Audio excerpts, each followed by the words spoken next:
She loves Peppa Pig. She's got a good sense of humor, I think. She's always goofing around and making us laugh. Yeah, she's a lot of fun. She has Dravet syndrome. We first found out in January of last year. A few times a month she has very prolonged seizures. Last summer she was having smaller seizures throughout the day. She was having around 30 plus a day. Long term, her prognosis isn't great at all. Typically there will be a lot of developmental delays, physical delays. Autism is very common. I just think like the seizures eventually take their toll.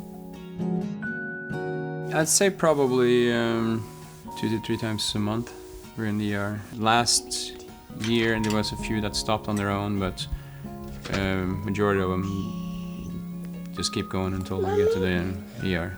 They're always, doing whatever they can to make her comfortable, get her blankets, want juice. She's always asking for purple popsicles in there. Everybody's just super friendly. Yeah, very friendly. Tries to take care of her and us and make sure, we have everything that we need. We have many children who frequently visit the ER who have chronic conditions, and we have a very close relationship with those families. Everybody knows Lucy.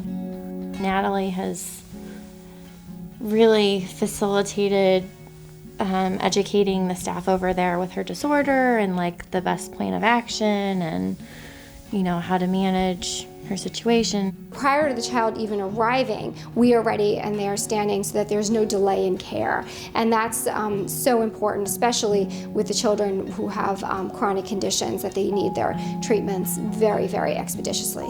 It's hard for us to want to travel outside of this area because it's so easy for us here. Everybody knows this here. Yeah, it's so much less stressful being around here than going somewhere, like you said, trying to explain to them what's actually going on, because most places you come in, they haven't even heard of her disorder. When we go into Mary Washington, it's just the medicine's already in there waiting for us. They're drawing it up and trying to get a line on her, and it's just boom, boom, boom.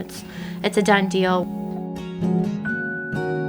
We have 3 ER options, and I love that the doctors rotate between there and that some of the nurses rotate as well. We ended up at Stafford. Yeah. The doctor that was in there was not familiar with her.